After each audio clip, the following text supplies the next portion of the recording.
Welcome to Immerse Kingdom's reading for Week 1, Day 4. But Israel violated the instructions about the things set apart for the Lord. A man named Achan had stolen some of these dedicated things, so the Lord was very angry with the Israelites. Achan was the son of Carmi, a descendant of Zimri, son of Zerah, of the tribe of Judah. Joshua sent some of his men from Jericho to spy out the town of Ai, east of Bethel, near Bethaven. When they returned, they told Joshua, "There's no need for all of us to go up there. It won't take more than 2,000 or 3,000 men to attack Ai. Since there are so few of them, don't make all our people struggle to go up there."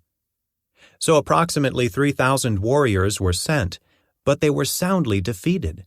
The men of Ai chased the Israelites from the town gate as far as the quarries, and they killed about 36 who were retreating down the slope.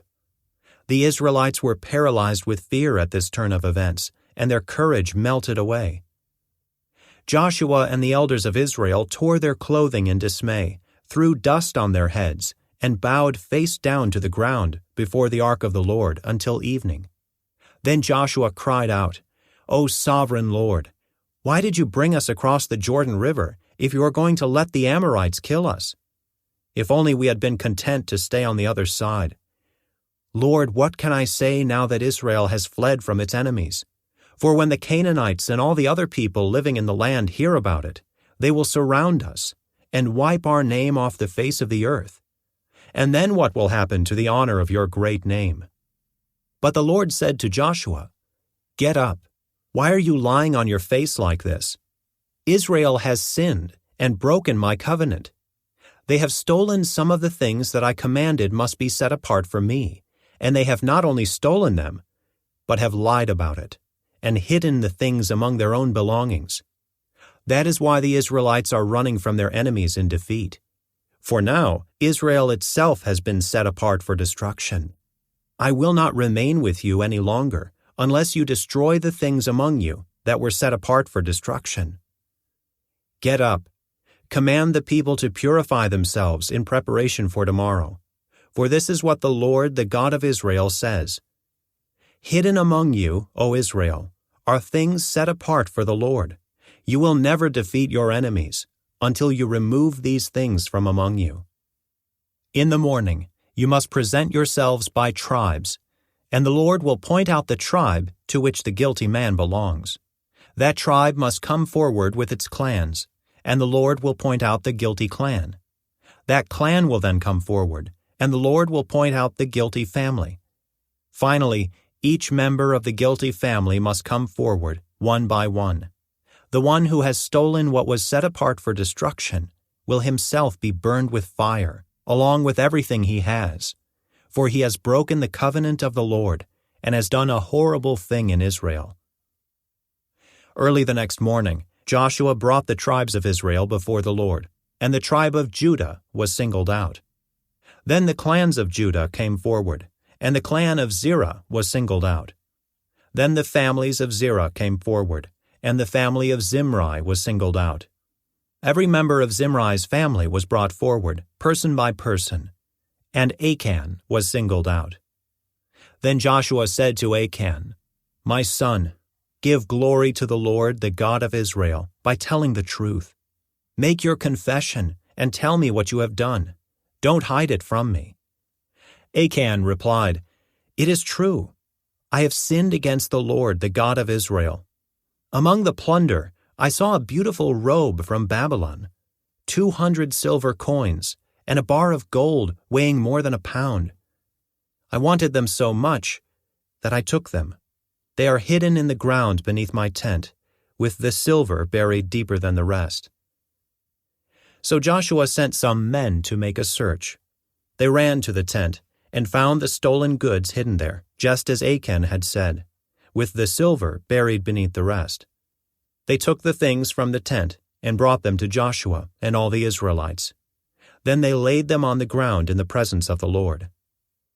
Then Joshua and all the Israelites took Achan, the silver, the robe, the bar of gold, his sons, daughters, cattle, donkeys, sheep, goats, tent, and everything he had, and they brought them to the valley of Achor. Then Joshua said to Achan, "Why have you brought trouble on us? The Lord will now bring trouble on you." And all the Israelites stoned Achan and his family, and burned their bodies. They piled a great heap of stones over Achan, which remains to this day. That is why the place has been called the Valley of Trouble ever since. So the Lord was no longer angry. Then the Lord said to Joshua, "Do not be afraid or discouraged. Take all your fighting men and attack Ai, for I have given you the king of Ai, his people, his town, and his land. You will destroy them as you destroyed Jericho and its king. But this time you may keep the plunder and the livestock for yourselves. Set an ambush behind the town." So Joshua and all the fighting men set out to attack Ai. Joshua chose 30,000 of his best warriors and sent them out at night with these orders: "Hide in ambush close behind the town and be ready for action.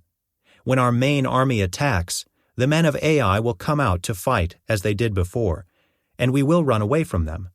We will let them chase us until we have drawn them away from the town, for they will say, 'The Israelites are running away from us as they did before.' Then, while we are running from them, you will jump up from your ambush and take possession of the town, for the Lord your God will give it to you. Set the town on fire as the Lord has commanded. You have your orders." So they left and went to the place of ambush between Bethel and the west side of Ai. But Joshua remained among the people in the camp that night. Early the next morning, Joshua roused his men and started toward Ai, accompanied by the elders of Israel. All the fighting men who were with Joshua marched in front of the town and camped on the north side of Ai, with a valley between them and the town. That night Joshua sent about 5,000 men to lie in ambush between Bethel and Ai on the west side of the town. So they stationed the main army north of the town and the ambush west of the town. Joshua himself spent that night in the valley. When the king of Ai saw the Israelites across the valley, he and all his army hurried out early in the morning and attacked the Israelites at a place overlooking the Jordan Valley. But he didn't realize there was an ambush behind the town. Joshua and the Israelite army fled toward the wilderness as though they were badly beaten. Then all the men in the town were called out to chase after them. In this way, they were lured away from the town. There was not a man left in Ai or Bethel who did not chase after the Israelites, and the town was left wide open. Then the Lord said to Joshua, "Point the spear in your hand toward Ai, for I will hand the town over to you." Joshua did as he was commanded. As soon as Joshua gave this signal, all the men in ambush jumped up from their position and poured into the town. They quickly captured it and set it on fire. When the men of Ai looked behind them, smoke from the town was filling the sky, and they had nowhere to go. For the Israelites who had fled in the direction of the wilderness now turned on their pursuers. When Joshua and all the other Israelites saw that the ambush had succeeded and that smoke was rising from the town, they turned and attacked the men of Ai. Meanwhile, the Israelites who were inside the town came out and attacked the enemy from the rear. So the men of Ai were caught in the middle, with Israelite fighters on both sides. Israel attacked them, and not a single person survived or escaped. Only the king of Ai was taken alive and brought to Joshua. When the Israelite army finished chasing and killing all the men of Ai in the open fields, they went back and finished off everyone inside. So the entire population of Ai, including men and women, was wiped out that day, 12,000 in all. For Joshua kept holding out his spear until everyone who had lived in Ai was completely destroyed. Only the livestock and the treasures of the town were not destroyed, for the Israelites kept these as plunder for themselves, as the Lord had commanded Joshua. So Joshua burned the town of Ai, and it became a permanent mound of ruins, desolate to this very day.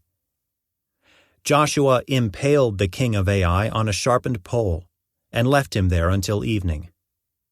At sunset, the Israelites took down the body, as Joshua commanded, and threw it in front of the town gate. They piled a great heap of stones over him that can still be seen today. This concludes today's Immerse reading experience. Thank you for joining us.